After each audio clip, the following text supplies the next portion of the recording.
rag qofna waa dumar 6 qof ka mid ah waa u dhintay 5 qof ee kalena waa dad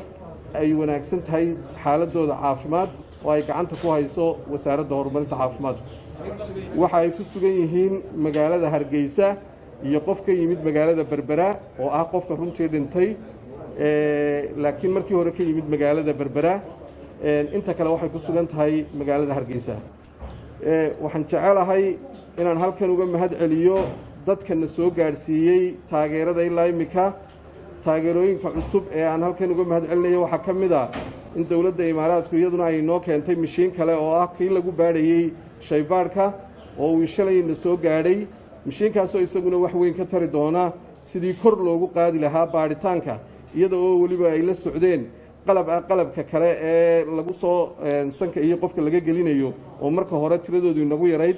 iyadana ay la socdeen cadad wanaagsani taasoo inoo suuro gelin doonta